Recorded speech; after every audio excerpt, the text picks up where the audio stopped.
Hello and welcome to Sports Fan Entertainment here on a Friday night to discuss some of the headlines that are coming out from the 2013 NFL Draft Scouting Combine as it relates to our favorite team, the Tennessee. Well, most of us that are watching. Maybe you're not watching if you're a Titans fan, in which case, what are you doing? But yeah, our favorite team, the Tennessee Titans. There have been some headlines coming out. And to be honest with you, I think people are overreacting to some.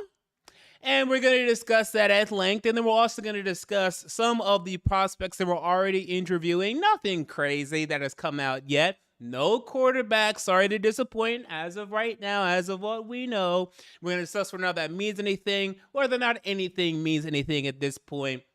Also, note that I've started my scouting reports. I already have Bryce Young out. I'll have CJ Stroud out soon. Will Levis, Anthony Richardson, and Hendon Hooker. For those that are interested in the quarterbacks, those will be out soon. As well as I probably will have a Titan 7-round mock draft coming out, maybe even as early as next week.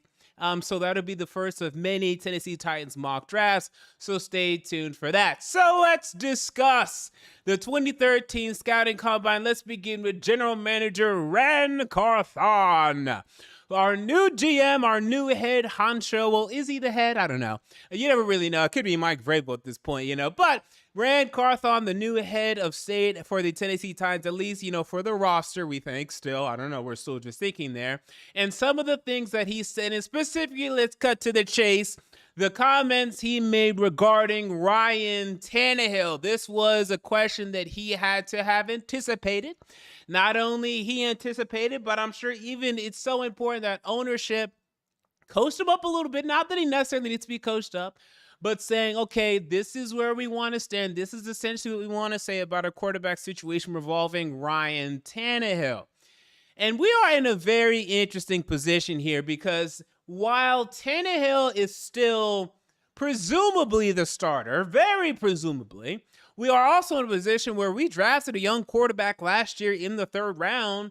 And when you draft a quarterback in the third round, you don't necessarily believe, well, hopefully you do believe that one day he's going to be the franchise quarterback. But you have to at least give the perception that it's a possibility, right? I mean, I don't think you're drafting anyone the third round or higher without that having been a possibility and without your fan base having to at least believe that's a possibility. So they still have to placate Tannehill now, Malik in the future, and then somehow Mike Vrabel even mentioned Joshua Dobbs as even being a guy that can win games for this football team. And I'm sure that got some of you UT fans a little excited. The ones that were getting excited for Joshua Dobbs at the end of last season for God knows why. I mean, look, again, he was better than the abysmal play we were getting from Malik Willis. You gave us the best chance to win. We weren't going to win anyway. And that's what I tried to tell you guys again and again and again. But you wanted to have faith, and I hope you had fun. So with that said, this is what Rand Carthon had to say revolving Ryan Tannehill. This was his first statement. This was during the presser, his first presser. He said, Ryan is under contract. I know everybody wants to make a big deal out of the quarterback position and whether or not he will or won't be here. But you guys just have to accept the fact that Ryan is under contract for us. Right now, he's a Titan and he will be a Titan. That sounds quite committal. If we had to rank it or let's say rate it from a 0 to 100 scale, I'd say this is 75% committal.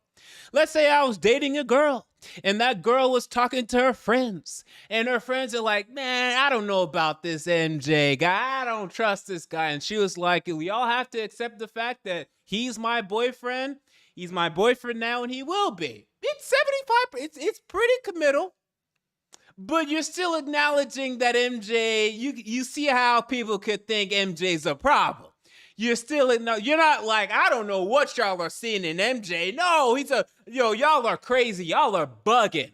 Nah, she's acknowledging MJ got some problems and I'm acknowledging, but he's my boyfriend today and he will be my boyfriend. I don't know if he's gonna be my boyfriend next year, but he will be my boyfriend tomorrow. Right? You can extrapolate that sentence in multiple ways. Let's continue. When discussing with A to Z Sports and 104.5 The Zone's Buck Rising, he elaborated more. He said when it comes to Ryan's done a great job. Ryan's won a lot of games. Already saw passing one of the screens that I said Ryan's a Titan. He's going to be a Titan here forever or whatever. I would just say from a news cycle perspective, whoever said that he wasn't going to be here, sorry, that was a question. Whoever said he wasn't going to be here, Mike's never said that, Amy's never said that, no one has ever heard me say that. So to constantly answer these questions around Ryan's status, I personally don't think it's fair to him, and that's why I said that on my press conference. Ryan's on a contract. No one from our side has ever said that he wasn't going to be here, so that narrative was created outside of our building. We're not going to negotiate in public. We're going to keep family business in the family, and when we're ready to make an announcement, we will. Now, we've gone from 75% committed down to about 50 because now you're saying we're not ready to make an announcement. You did not specify and say that Ryan Tannehill is our starting quarterback for 2023, and that's what you needed to hear. If you didn't hear that, they're still open for business. They're still ready to take offers. They're still open to the idea of moving on. Now, are they actively looking to move on? I don't know. What I will tell you is the lack of rumors, legitimate rumors, is interesting. The Derek Carr is not a legitimate rumor. I shot that one down. He's already visited all these teams. They're not getting involved at this point. They're not interested in Derek Carr. I don't think they're interested in these free agent quarterbacks really at all. I don't think they're really even interested in Rodgers. I think it's a bunch of speculative nonsense. Mostly, I know it's fun. It's the off season, and we love to run these scenarios. I don't think there's much smoke or fire here at all. I think they're going to draft a guy, if anything at all. I think that's the move, and that's what I would do, and I think that's what they're going to do. I mean, I think everyone should be prepared for this. I'm 100% prepared for this, and I'm on board with this. I think that's where we're at. So they did not come out. He did not come out and say that Tannehill will be the starter, that Willis will be the backup, or Willis will be the. I didn't even say anything about Willis. Actually, there should have been more questions about Willis. Maybe he did, but nothing that made the headlines. So I know this can be frustrating because a lot of us, including me, do not want to see Ryan Tannehill as a starting quarterback for this team next year, despite me acknowledging the fact that he might win us more games next year, 2, 3, maybe even 4 more games than an alternative rookie. I don't care because at this point, I know Tannehill's not going to win us the Super Bowl. I'm done. I'm out. I'm good. Trade him. Move him to New Orleans and let him play like Andy Dalton. Andy Dalton played well. Who cares? Just move him somewhere where he can go play decently and no one's going to care. Let's just do that. Please, let's just do that. He's not going to come back to haunt your dreams. Maybe you play him in a game in the regular season and maybe he beats you. Maybe. That's the worst of your nightmares. It's not going to be the A.J. Brown performance that we saw against the Philadelphia Eagles. It's not going to be that. It's time to move off of him. And look, I'm not convinced that Willis is the answer from what we saw this season. He was awful, truthfully awful. But if you want to roll with him, now not him versus Dobbs only. That's a little ridiculous, people. My God. You want to talk about Madden ratings, some of you? You're talking about a 68 versus a 69 or a 70. My God. What a terrible core. They probably would be higher than that. They might be like a 74 and like a 75 or something. I guess like if you're a starting quarterback, you have to be at least a 74 these days.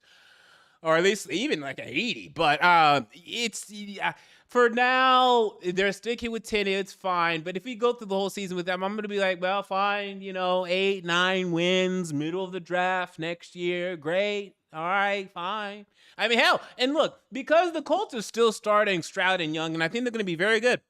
The rosters are still pretty much depleted. The Colts are going to be a little frisky, depending on if they get Stroud or Young. If they want to mess up their lives and draft Levis or Richardson, let them do that. Although Richardson might end up being my quarterback 3. We're going to get into that very soon.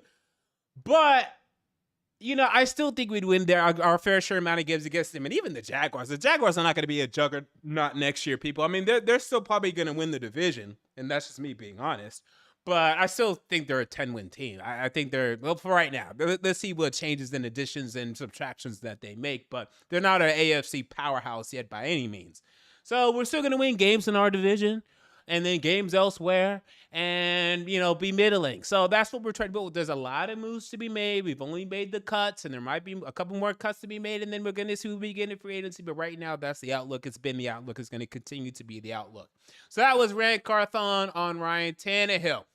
We move to Tim Kelly. So, offensive coordinator Tim Kelly for the Tennessee Titans was asked about whether or not, about the predictability of the offense last year. And this is what he had to say. He said, I didn't think we were predictable last year. I think there were some times or certain games, certain things, weather, people you have available, things along those lines. There are a lot of elements that go into predictability or perceived predictability. So I wouldn't say we were predictable last year. And this was specifically in reference to running on first down. So statistically, the Titans ran the ball. I have the number here, 37.55% on first down. That was good for 9th in the NFL. Average was 34%. Actually not far off. Number 1 was a Bears, 53%. Now, by the way, this Bears number, I'm going to say this is inflated because and even the next two teams too, because it goes the Bears at 53, Ravens at 49, Falcons at 46, Eagles at 43. 1, 2, 3, 4, scramble quarterbacks, where they scramble a lot. Okay, so this is not even whatever was called, right? This includes, maybe it was an RPO, or maybe the quarterback just scrambled and it ended up being a run on the play anyway, which Fields he hit that number time and time again.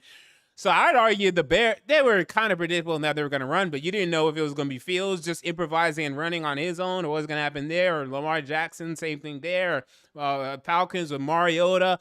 With us, while we ran some RPO and some stuff when Malik Willis was in for, 2 games and a half, it was mostly Tannehill in there. And in that case, while we run a little bit with him, not nearly as much, as those teams. By the way, the Eagles were 4th, right? And with 43%, 6% higher. My problem is not that we ran a lot on first down. My problem is we did this. Inside handoff. Outside handoff, pitch, ISO, dive. That's it. That's my problem. These teams that ran at the top there, the Ravens, okay, specifically I'm talking about the Ravens and the Eagles. While they run a lot, they're doing end arounds. They're doing, RPOs with Jalen Hurts and Lamar Jackson. They're doing, but the potential play action throws in there. That's unpredictable. So, they're likelier to run, but in the way in which they're going to run and the way in which they're going to throw things at you is very unpredictable. Whereas with us, and look, it is Henry's strength that you do well at these basic running plays, but at the same time, you have to expand the playbook. And again, that's why we got to go back to the backup running back again, because apparently they don't like Hassan Haskins. They refuse to play him. Get a receiving back in here that can do some of those things. Get a wide receiver that has something. I know this is crazy. We don't know what this is at Tennessee. Speed that could get some of these handoffs and be used differently. Get an Isaiah Pacheco type running back. Get one of these shifty, speedy wide receivers you can, toss end arounds to and stuff like that. That would change we'd still be running the ball. I'm fine running the ball. The 49ers were 8th and the Eagles were 4th. They both made the Super Bowl. Not a problem. Now, the team that won the Super Bowl, let's look at the reverse. The Kansas City Chiefs were 30th in terms of run percentage on first down with 25.6%. It's pretty predictable that on first down, they're going to throw the ball. But the way in which they throw the ball is very unpredictable. They're going to hit you with all sort of different crazy things, all right? And that makes them difficult to defend. So his denial here of the Tennessee Titans offense predictability is ridiculous, to be quite honest with you, and just flat out incorrect. And this is really undermined and underlined by the fact that Mike Vrabel, his head coach, literally said, I'm looking forward to our offense being a little more unpredictable next year than it was this year. So Tim Kelly doesn't even know why he was promoted. Can someone explain that to me? How does Tim Kelly not even know why he was promoted? This does not make any sense to me.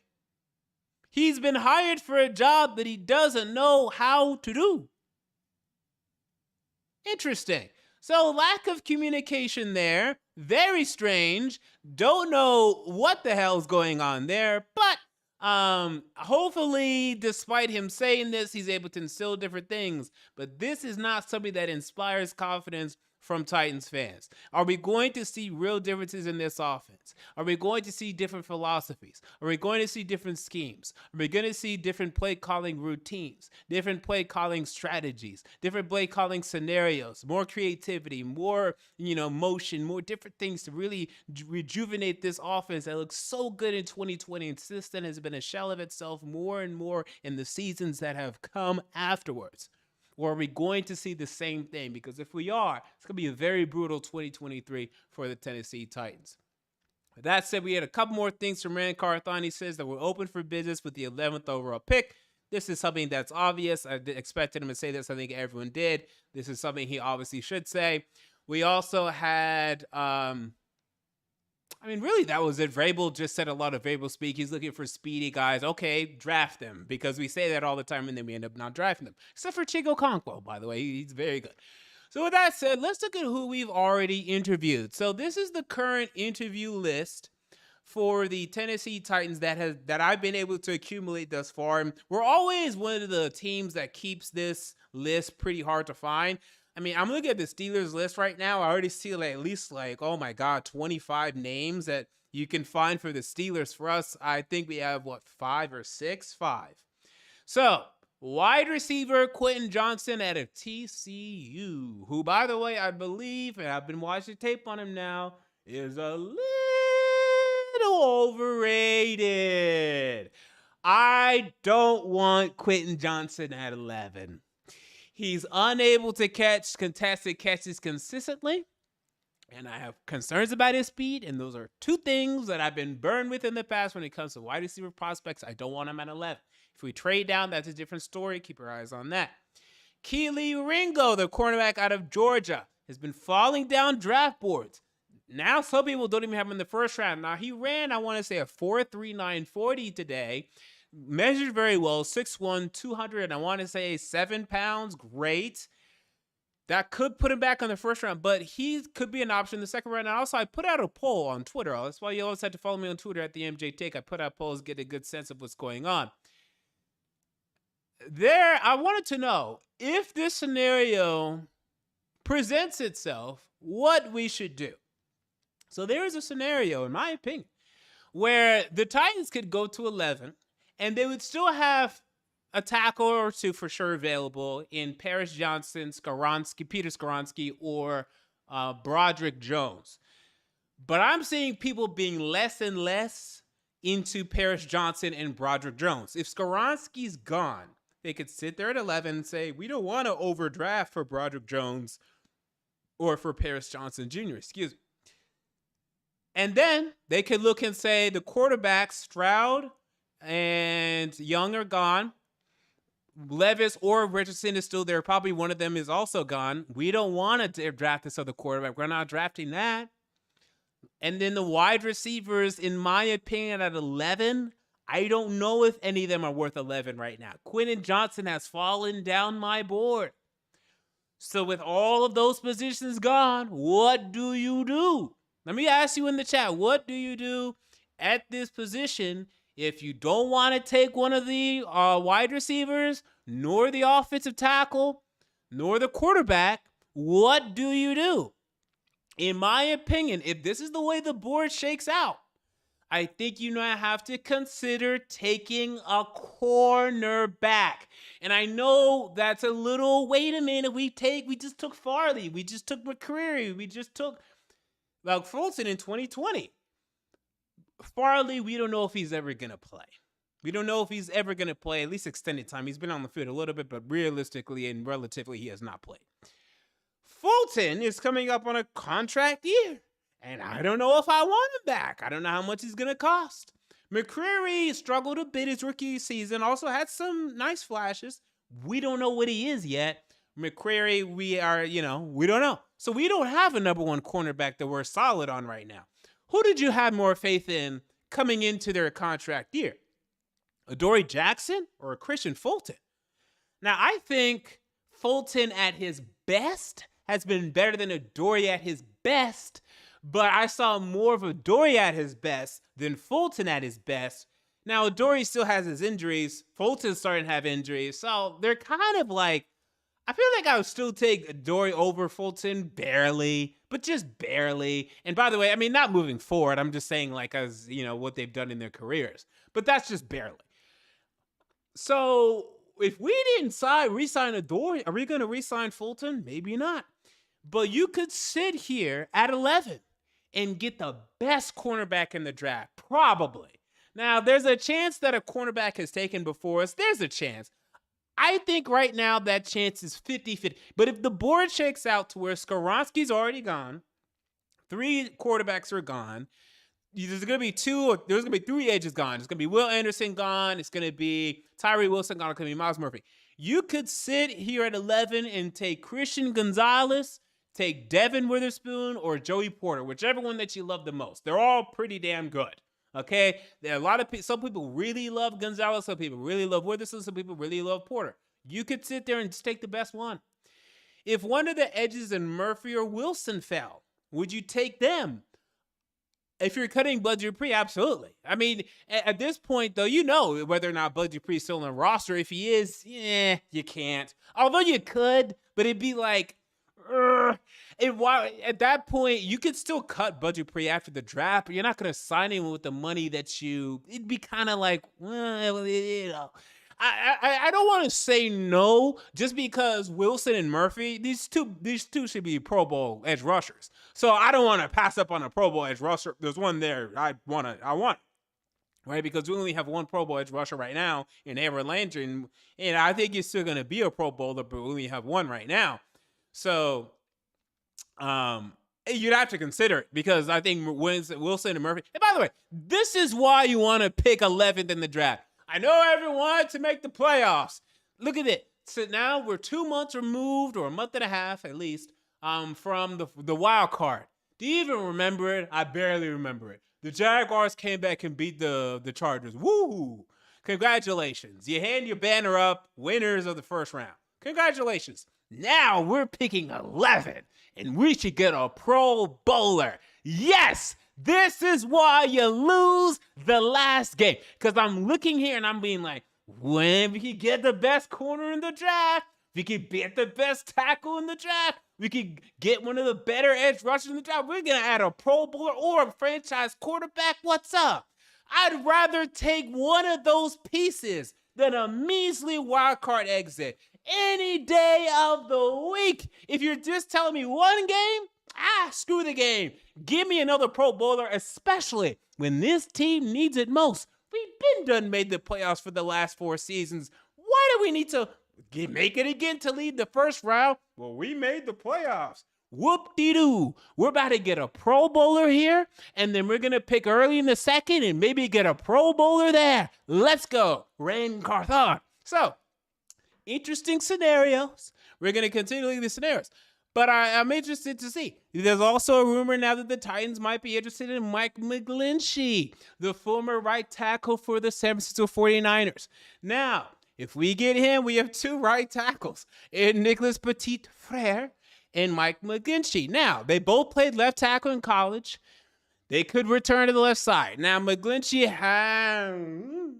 he's a starter. He is average. I'm going to be honest with you. As this Petit-Frere. I don't even know if Petit-Frere's average right now. He's a little below average. But he's young, so he can improve. Is it a great fix? Depending on the contract for McGlinchey, I don't know. He might want $15 million. If he wants that, it's ridiculous. That's preposterous. $12 million, I could be convinced. Swoon me. So we'll see if that tackle position is filled. This cornerback and edge conversation is going to begin because I'm interested in these corners. And look, sometimes corners can be bust in the in the top 10, top 5. So you got to be careful. You got to pick the right one. I'm interested in these corners. And we would be a legitimately 3 deep. If Farley ends up doing something, great. Will he? Probably not. Hit the road. Sorry, the first round pick hitting the road. And then we still have Elijah Molden. But now he's a number 4, and God knows with our cornerback injury history the last couple of years, he's gonna play. Okay, he's gonna play. He's probably gonna be starting. The more depth, the better. So just some conversation to have there. And look, we could use an inside linebacker. It's not gonna happen. While Trenton Simpson had a great combine, he's not gonna go 11, nor should he. That's preposterous. So don't even start with the inside linebacker discussion or conversation. Okay, I think I cut out for a moment, but I think I'm back now. So with that said, that's going to do it for me. I'm going to answer some comments in the chat, and then we will get out of here. All right, we have members only who says, as sports for entertainment, you should start doing NBA videos, especially with the playoffs coming soon. Hopefully the Lakers can make it. And yeah, I'm going to make a couple. I'll make some in the playoffs. And especially like this summer, I'm definitely going to like do some draft content and stuff like that. Definitely will. When the time basically like really be post draft. Like I really do want to go hard into the NFL draft, but really post draft and like in the playoffs, I'll make some NBA content. All right, SCP says that sports for entertainment. Would you entertain a D-Hop trade? I'd entertain it, but the thing is with Henry Donner Hopkins, what is he now? 31, and I think he can still play, but it's like you got to decide what you're trying to do here, dog. I mean, are you trying to compete or nah? And going with D-Hop, at this point, that's a move you're trying to make if you're trying to compete this year. And look, I know some people still want to compete this year. I'm done lying. I mean, I told you guys, well, I've never lied. But I'm not going to lie to myself. If this team isn't going to compete for a Super Bowl next year, unless we have an incredible Seattle Seahawks 2022 type draft. Hey, Brandon Carthon, do your thing. But yeah, do your thing, Brandon Carthon, do your thing. But I don't know if that's going to happen. So with that said, it just doesn't make sense to trade for Hopkins. Hopkins needs to go to contender right now. Ivermectin Patient says, I think Tim Kelly was trying to bat for his boy Downey. They want to criticize him publicly. You look, here's my thing, and I think that's partly true. You can say, because like, no one asked you, yo, the offense was terrible, son. It was so predictable, dog. What was up with that, yo? Someone just asked, what do you plan to do about, to change things up in terms of predictability? I'd be like, just answer the question, be like, we just plan to incorporate some, more collaboration and, different strategies. And that's why we have some of the changes that we made in our coaching staff. And we think that's going to improve us moving forward. Boom. Todd Downing's already been hired. He's already for the Jets. He's hired. You don't need to go to bat for Todd Downing. He's hired. He also just got in jail he served his 2 days in jail for his DUI.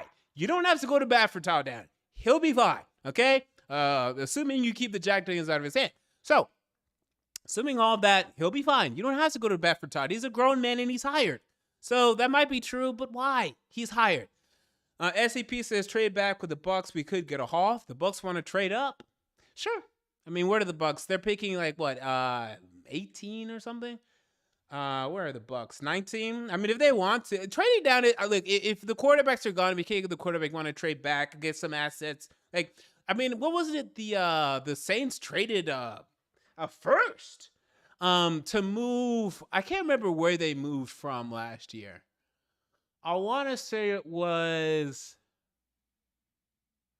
Can't remember where it was, but when they traded up with the Eagles, they gave up a first-round pick for that. Now, I'm not sure if you're going to get a first-round pick from the Bucks from 19 to 11. I think that's far-fetched.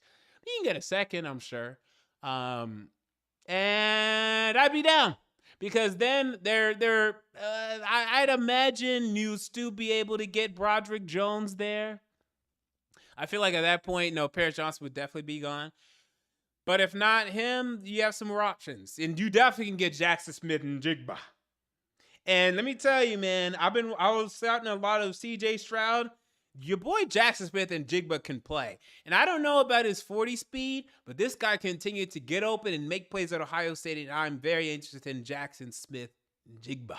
Especially if you can get him. 11's a little high, but that would be a great spot for Jackson Smith and Jigba.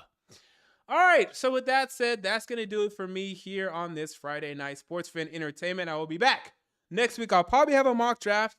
If some more Titans news, as always, I'll be covering that as well. Until next time, I'm out. Wow, that was early. Until next time, I'm out. See you all later.